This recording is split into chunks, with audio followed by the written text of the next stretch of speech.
Hey everyone, कैसे हैं आप सही बच्चे। तो बीबिंग यूनिवर्सिटी में आप सही बच्चों का FYP सेमेस्टर 1 24-28 सेशन का मेजर पेपर 1 पॉलिटिकल साइंस का मैं आप सभी बच्चों को टोटल यहाँ 15 क्वेश्चन आपको बताऊंगा, इंपॉर्टेंट क्वेश्चन, और कुछ क्वेश्चन के मैं आपको आंसर भी बताऊंगा। ठीक है, तो 15 क्वेश्चन VVI है। अगर आप इसको पढ़ के चल जाते हैं तो आप सभी बच्चों का एकदम एग्जाम बहुत बढ़िया जाएगा, क्योंकि ये सब सवाल जो रहते हैं मोस्टली एग्जाम में आपका मेजर पेपर रिपीट होता है हर साल।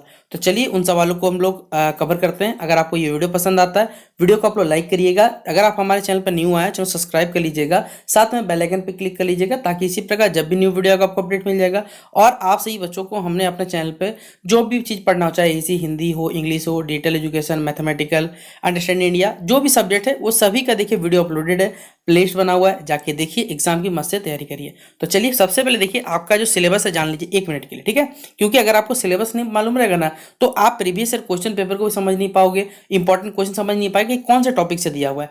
पहला जो यूनिट है आपका, मतलब आपके सिलेबस का, जिसमें पढ़ना इंट्रोडक्शन टू पॉलिटिक्स, यानी पॉलिटिक्स से जुड़ा हुआ जो पढ़ना है, जिसमें आपको पॉलिटिक्स क्या होता है पढ़ना है, पॉलिटिक्स में जो भी डिफरेंट अप्रोचेस होते हैं, क्या क्या चीज़ अप्रोच किया जाता है, वो आपको पढ़ना पड़ेगा यूनिट 1 में।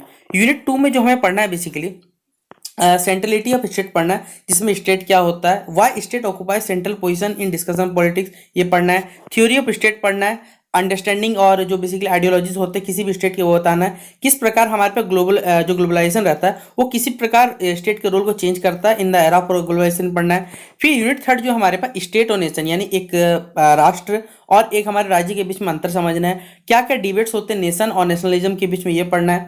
फिर डेमोक्रेसी एंड सोशल मूवमेंट्स पढ़ना है, जिसमें डिफरेंट थ्योरीज ऑफ डेमोक्रेसी को लेकर जो भी जुड़े हुए हैं तो बताना है। फिर भारत में देखिए जो सोशल मूवमेंट्स उनके बारे में पढ़ना है। यूनिट 5 में हमारे पास है पॉलिटिकल कम्युनिकेशन, जैसे आपने हिंदी में या इंग्लिश में पढ़ा होगा इंग्लिश कम्युनिकेशन, उसी तरह हमें पॉलिटिकल साइंस पढ़ना है, पॉलिटिकल कम्युनिकेशन। फिर मास मीडिया, मास मीडिया मतलब आपका एक प्रकार देखा जाए तो भैया जनसंचार जिसे आप कहते हैं, जिसमें हमारा टेलीविजन हो गया, प्रिंट मीडिया, ये सभी रोल पार्टिसिपेट करते हैं। तो टोटल 5 यूनिट में आपको सिलेबस को बांटा गया था। ठीक है, ये था हमारे पास। अब यहाँ से इंपॉर्टेंट क्वेश्चन शुरू होता है, जो कि दोनों ही लैंग्वेज में मिलेगा, आप लोग चिंता ना करें, हिंदी प्लस इंग्लिश दोनों में पहले मिलेगा।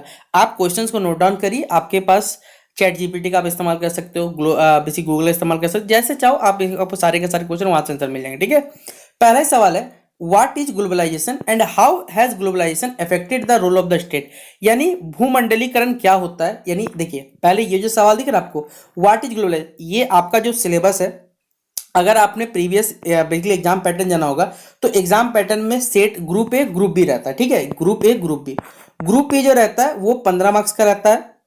ग्रुप बी जो रहता है आपका, ये वाला पूरा रहता है आपका कह सकते हैं यहाँ पर 60 नंबर का रहता है, क्योंकि 15 नंबर के बड़े सवाल बनाने पड़ते हैं। ठीक है आपको, तो ये तो 15 मार्क्स सवाल आते हैं, यहाँ पर 5 मार्क्स का 2 सवाल आता है और एक आता है आपका 1 लाइनर या फिर एक वर्ड वाला क्वेश्चन आंसर आता है। तो ये जो सवाल आपसे पूछा जा सकता है कि व्हाट इज ग्लोबलाइजेशन, ये सवाल 5 नंबर में भी आपसे अलग से करके पूछ सकता है, इसलिए ये पढ़ना जरूरी है आपको। ये सवाल मान लीजिए आता है तो आप किस प्रकार, क्योंकि बहुत सारे सवाल क्या होते हैं एक ही तरफ से लेट हो जाता है, तो आपका तो समय बच जाएगा, 5 नंबर में आ जाए 15 नंबर में, इसलिए दोनों ही आपको पढ़ के चलना पड़ेगा।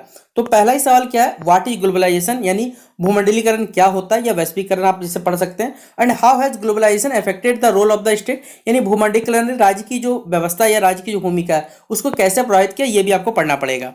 अगला है क्वेश्चन है हमारे पास, और आया हुआ सवाल ऐसे रखिएगा सब, explain the concept of democracy, लोकतंत्र की जो अवधारणा है उसके बारे में व्याख्या करनी है, और discuss the different theories of communication, ये 15 मार्क्स का सवाल है आपके लिए। ठीक है, कुछ छोटा मोटा सवाल मत सोचिए, 15 मार्क्स का सवाल है भैया, तो कवर तो करना पड़ेगा आपको सब कुछ।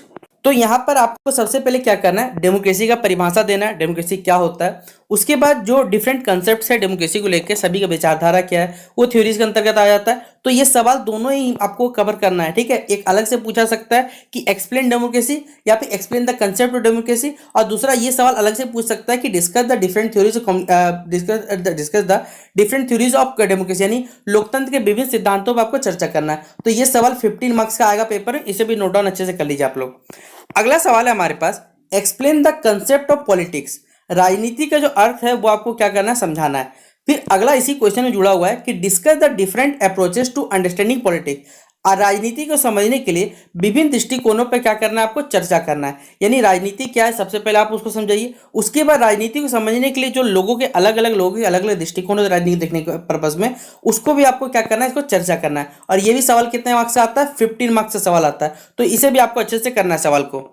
अगला सवाल हमारे पास है, कि डिफाइन व्हाट इज स्टेट, यानी राज्य को परिभाषित करे। एक राज्य क्या होता है, राज्य के बारे में आपको कुछ पॉइंट्स बताने पड़ेंगे, क्योंकि दो सवाल जुड़ा हुआ है, 15 मार्क्स का है, तो ये सवाल ज्यादा बड़ा नहीं रहता। इसके बाद का जो सवाल रहता है ना, अगर आप देखिएगा तो ये 5 नंबर का है, लगभग ये 10 नंबर का सवाल आपके पास। क्यों?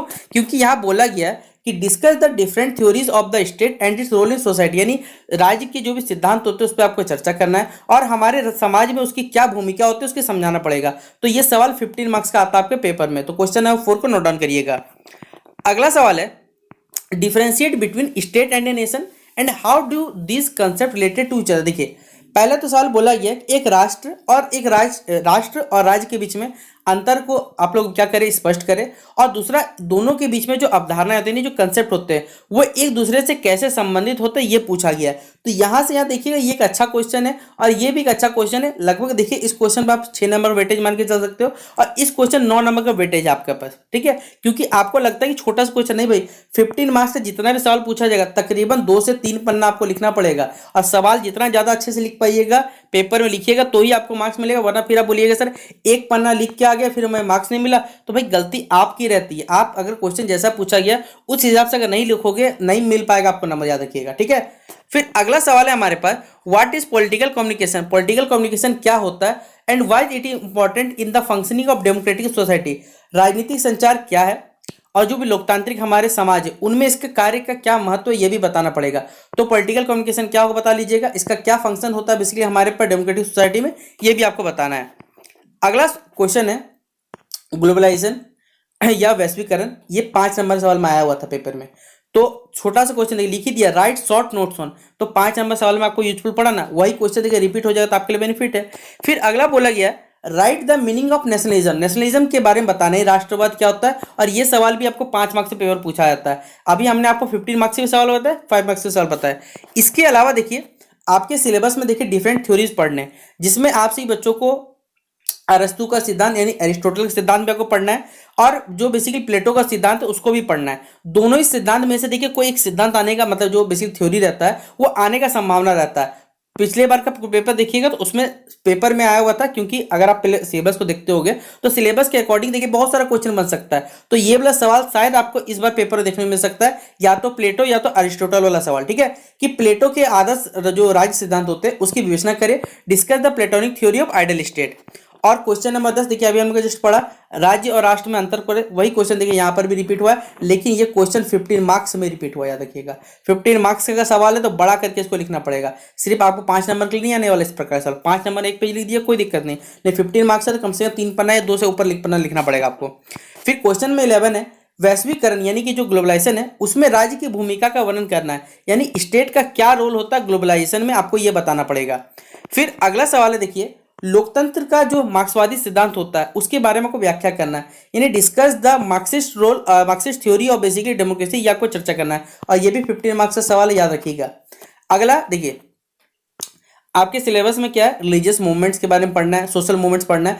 तो राजा राम मोहन राय के जो देन है, मतलब राजा राम मोहन जी के द्वारा जो भी कृत्य किए गए हैं, ठीक है, उनका जो विचार था उसके बारे में आपको क्या करना, पढ़ना पड़ेगा। तो राजा राम मोहन राय के देनों का आपको वर्णन करना है, ऐसे इंग्लिश में लिखना रहेगा तो लिख लीजिएगा कि describe the contribution of Raja Ram Mohan Roy in the Indian society. आप इस प्रकार से भी सवाल पूछा सकता है। क्वेश्चन नंबर 14 है, जो रामकृष्ण मिशन थे उनके जो देन थे उनको मूल्यांकन करना है, यानी evaluate the contribution of Ramakrishna mission, ये आपको पढ़ना पड़ेगा। तो ये सारे के सारे जितने सवाल है 15 मार्क्स से सवाल थे, सिर्फ 2 क्वेश्चन हमने आपको बताया कि 5 मार्क्स का आया हुआ है और वो पेपर में आपको देखने को मिलेगा, उसलिए उस सवाल को अच्छे से करिएगा।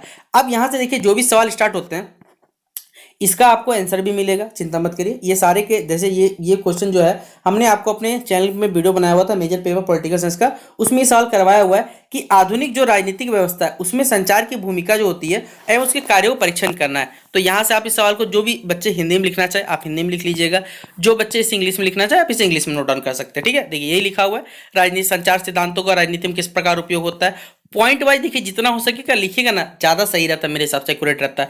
पॉइंट वाइज करके लिखिएगा तो जो पढ़ने वाले जो टीचर्स है बेसिकली जो आपके टीचर कॉपी चेक करेंगे तो उनको लगेगा कि हाँ बच्चे को आता है। इसी हिसाब से उसने क्या किया, अरेंज करके सीक्वेंस के हिसाब से उसने अरेंज करके लिखने की कोशिश की है कि कम्युनिकेशन किस प्रकार रोल प्ले करता है पॉलिटिक्स में, इस प्रकार ये सभी चीज़ यहाँ पर बताया हुआ है। और इस पर कल हमने आपको कुछ थ्योरीज भी बताए थे या कोई फंक्शंस भी बताए थे कि किस प्रकार इसके फंक्शंस काम करते हैं, ठीक है। और यही बात देखिए, हम जो भी आपको ये यहाँ लिख रहा है, ठीक है, यहाँ हिंदी प्लस इंग्लिश दोनों लैंग्वेज अवेलेबल है, तो आप इसे लिखिएगा। अगला सवाल देखिए हमारे पास है इसी, क्योंकि हमने आपको पहले बोला था कि कुछ सवाल आपको इंपॉर्टेंट क्वेश्चन बता रहे, कुछ के आंसर भी बता दे रहे, और इस सभी सवालों को आप लोग नोट डाउन करते रहिएगा। जनसंचार माध्यम के प्रकार और उसकी उपयोगिता का वर्णन करें, यानी discuss the types of mass media and it's usefulness, इसके बारे में हमको पढ़ना पड़ेगा। फिर अगला सवाल है देखिए हमारे पास, हम लोग क्या करते हैं, हम नीचे चले जाते हैं, क्योंकि इस पीडीएफ में आपको जो सवाल मिलेंगे वो नीचे मिलने वाले, ठीक है। और जो भी बच्चे को देखिए इसका पीडीएफ चाहिए तो आप चिंता मत करें, आपको इसका पीडीएफ भी प्राप्त हो जाएगा। लेकिन वीडियो के लास्ट में बताता हूँ आपको इसका पीडीएफ कैसे मिल सकता है, कहाँ से आप सारा पीडीएफ एक्सेस कर सकते हैं, ये इंपॉर्टेंट क्वेश्चन कैसे मिलेगा, ये सभी चीज़ बताएंगे। सबसे पहले आप लोग इंपॉर्टेंट क्वेश्चन नोट डाउन कर लीजिए, ठीक है। अगला है राजनीतिक संचार अभिधारणा की व्याख्या करें, in discuss the concept to political communication, ये आपको नोट डाउन करना है सवाल। और फिर अगला सवाल नोट डाउन करिएगा, राजनीति क्या है, इसके तत्वों की विवेचना करनी है, ये सवाल भी आपके सिलेबस के अकॉर्डिंग आता है। लास्ट सवाल है कि राजनीति के उदारवादी दृष्टिकोण, यानी explain the liberal views of politics, ये भी आपको करना पड़ेगा। तो ये क्वेश्चन लगभग देखिएगा तो 17-18 क्वेश्चन मान के चलते हैं हम लोग, जो हमने आपको बता दिया मेजर पेपर 1 पॉलिटिकल साइंस का। अगर आप इतना पढ़ लेते हो तो आपसे ही बच्चों का पेपर बहुत अच्छा जाएगा। अब सुनिए ध्यान से, ये पीडीएफ को कहाँ मिलेगा, आप वीडियो के डिस्क्रिप्शन बॉक्स में जाइएगा तो आपको टेलीग्राम ग्रुप का लिंक मिलेगा। टेलीग्राम ग्रुप में फाइल वाले ऑप्शन पे जाइएगा, चैनल पे टेलीग्राम ग्रुप पे जुड़िएगा तो वहाँ फाइल वाले ऑप्शन पे आपको ये पीडीएफ प्राप्त हो जाएगा। तो वहाँ से जाके आप इस पीडीएफ को पा सकते हैं, आपको पीडीएफ फ्री ऑफ कॉस्ट, भाई कोई चार्जेस नहीं है। और इस पीडीएफ को आप अपने दोस्तों को शेयर कर दीजिएगा ताकि सभी के पास ये पीडीएफ पहुँच सके और आराम से वो इस चीज़ का लाभ उठा सके, ठीक है। तो चलिए मिलते हैं इस वीडियो पे, शेयर करें वीडियो को, चैनल पर न्यू है सब्सक्राइब करना मत भूलिएगा, और जितना हो सके चैनल को भी शेयर करें दोस्तों के साथ। तब तक के लिए जय हिंद और जय भारत।